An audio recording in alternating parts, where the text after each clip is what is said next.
Focus करेंगे, लेकिन सबसे पहले शुरुआत करते हैं एशियाई बाजारों से। और इस वक्त वहां से संकेत काफी पॉजिटिव हैं। सभी इंडाइसेस लगभग हरे निशान में ही कारोबार कर रहे हैं। एसजीएक्स निफ्टी इस वक्त 18,150 दिख रहा है, करीब 23 अंक ऊपर। हांगकांग, कॉस्पी और चीन के बाजार भी पॉजिटिव ही हैं, करीब ½ % से ज्यादा की बढ़त यहाँ पर देखने को मिल रही है। निकाई के बाजार को छोड़ दे, यानी कि जापान के बाजार को अगर छोड़ दे, जो कि लाल निशान में है, करीब 190 अंक नीचे, लगभग सभी एशियाई बाजार इस वक्त हरे निशान में ही ट्रेड कर रहे हैं। तो यहाँ से तो सेंटीमेंट अच्छे नजर आ रहे हैं, लेकिन बाकी ग्लोबल बाजारों के संकेत देखें तो वहां से भी आज जो क्यूज मिल रहे हैं वो काफी पॉजिटिव हैं। अगर अमेरिकी बाजारों को देखें तो शुक्रवार का दिन काफी शानदार था यूएस मार्केट्स के लिए। लगातार 4 दिनों की तेजी पर ब्रेक लगा, और ना कि ब्रेक लगा, शानदार तेजी भी वहां पर देखने को मिली। डाउ जोन्स में करीब 500 अंकों से ज्यादा की तेजी, S&P 500 में और नैस्डैक में भी करीब 2 से 2.25% की तेजी शुक्रवार के दिन देखने को मिली है। वजह यह है कि रीजनल बैंकों से काफी अच्छा सपोर्ट मिला, और एप्पल में जो तेजी आई उससे भी सहारा मिला। नैस्डैक और बाकी टेक शेयरों में भी हमने शानदार तेजी देखी। एप्पल में अनुमान से काफी अच्छे नतीजे आए हैं, जिसके चलते करीब 4.5% की तेजी वहां पर देखने को मिली। और रीजनल बैंकों का सेंटीमेंट में हमने सुधार देखा, क्योंकि जेपी मॉर्गन की जो रिपोर्ट आई रीजनल बैंकों पर कुछ अपग्रेड देखने को मिले हैं। वेस्टर्न एलायंस, जियोन्स, बैंकॉप और कोमेरिका जैसे बैंकों पर, जो रीजनल बैंक हैं, वहां पर अपग्रेड की राय आई है और जेपी मॉर्गन की रिपोर्ट में, जिसके बाद हमने देखा कि पैकवेस्ट में करीब 80% से ज्यादा की तेजी थी। वेस्टर्न एलायंस में करीब 50% की तेजी देखने को मिली है। तो यहाँ से जो सेंटीमेंट में सुधार दिखा, उससे कल अमेरिकी बाजार को सपोर्ट मिला, और एप्पल के नतीजों के बाद हमने देखा कि टेक शेयरों में भी शानदार तेजी देखने को मिली। एक नेगेटिव पॉइंट वहां पर निकल कर आया, अप्रैल के जो जॉब डेटा थे वो अनुमान से काफी ज्यादा मजबूत आए। 1.8 लाख के आसपास का हमारा अनुमान था, उसके सामने 2.5 लाख नई जॉब जुड़ी है यूएस इकोनॉमी में। और ये जो संकेत आए हैं, इसका असर हमने बॉन्ड और कमोडिटी मार्केट में देखा, उसके बारे में हम आपको आगे बताएंगे। लेकिन ये जो डेटा आया, अब इससे ये कहीं ना कहीं इंडिकेशन मिल रहा है कि फेड जो अभी तक कदम उठा रहा है, इतना कुछ इम्पैक्ट नहीं दिख रहा है उसका। और अब ब्याज दरों में जो होल्ड की बात की जा रही थी, इस तरह के सेंटीमेंट की बात की जा रही थी, वो कहीं ना कहीं साइडलाइंस हो सकती हैं और ब्याज दरों में और बढ़त देखने को मिल सकती है आने वाले समय में। ये जो जॉब डेटा के आंकड़े आए हैं उसको लेकर, इस पर हम आगे बात करेंगे कि इसका इम्पैक्ट कमोडिटी और बॉन्ड मार्केट में भी हमने देखा। लेकिन इस बीच over the weekend Berkshire Hathaway की एनुअल मीटिंग भी हुई 2023, और उसमें वॉरेन बफेट की तरफ से काफी सारे इंपॉर्टेंट बयान निकल कर आए हैं। कुछ जो अहम बयान है वो हम आपके सामने एक एक करके रखते हैं। पहले तो उन्होंने कहा कि अमेरिकी बैंकिंग संकट को सही से नहीं संभाला गया है, लेकिन डिपॉजिट वहां पर रीजनल बैंकों में सुरक्षित हैं। एआई से निवेशकों को कोई खास फायदा नहीं होगा।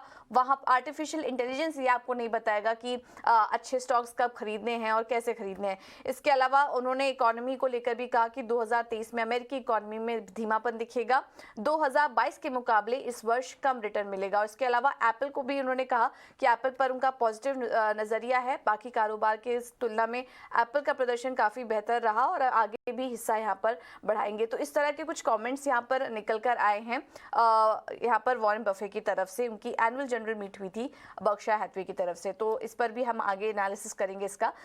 लेकिन क्विकली दूसरे मार्केट्स को देखें तो यूरोप के बाजारों से भी संकेत पॉजिटिव थे, शानदार तेजी वहां पर भी देखने को मिली। स्टर्लिंग 1 साल के ऊपरी स्तर पर पहुंच चुका है।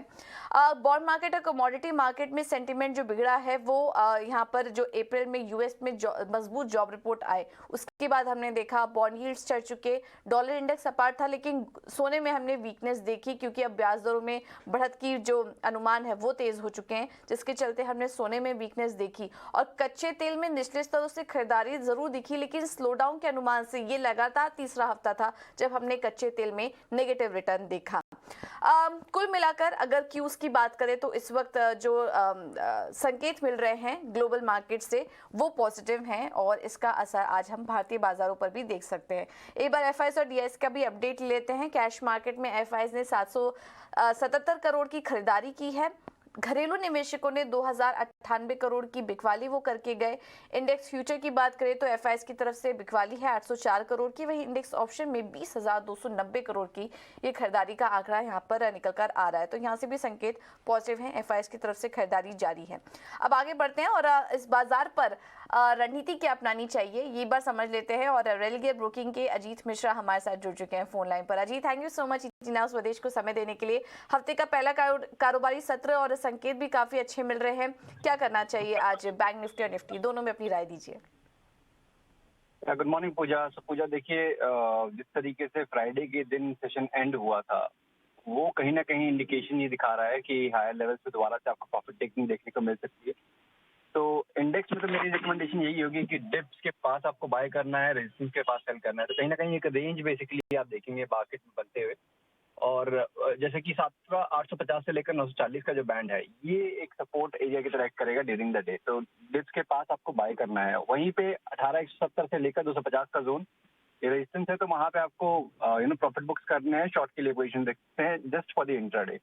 पोजिशनली बाय अभी भी पॉजिटिव साइड पे है, वो बना रहेगा जब तक कि 17850 के आप ऊपर होल्ड कर रहे हैं।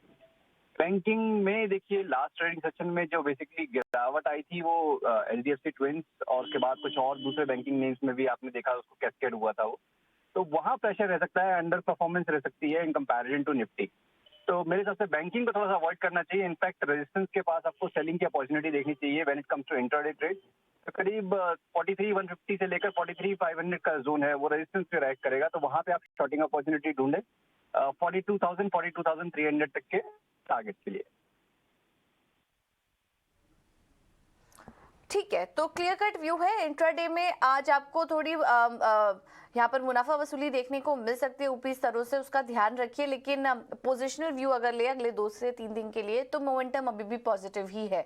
और अहम सपोर्ट और रेजिस्टेंस लेवल भी आपके स्क्रीन पर देखिए हम चला रहे हैं। अजीत, इसके अलावा स्टॉक स्पेसिफिक रिकमेंडेशन क्या होंगे आपकी तरफ से? बिल्कुल देखिए, तो यहाँ पे अभी स्टॉक स्पेसिफिक अभी भी अपॉर्चुनिटीज मिलेंगी आपको अक्रॉस सेक्टर। तो एमएनएम फाइनेंस जो कि अपने रिकॉर्ड हाइज के पास ट्रेड कर रहा है, वहाँ पे आप लॉन्ग पोजीशन में आ सकते हैं 280 के स्टॉप लॉस के साथ 300 तक के टारगेट के लिए।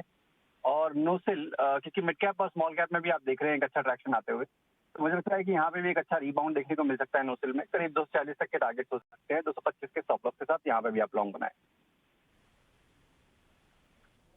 ओके, ठीक है, थैंक यू अजीत आपका समय देने के लिए और ये रणनीति सुझाने के लिए। तो एमएनएम फाइनेंस खरीदारी करके चलिए 300 के लक्ष्य के लिए। नौसिल में भी खरीदारी करने का व्यू 246 के लेवल्स यहाँ पर भी देखने को मिल सकते हैं। आगे हम आपको कुछ और भी ट्रेडिंग आइडियाज बताएंगे।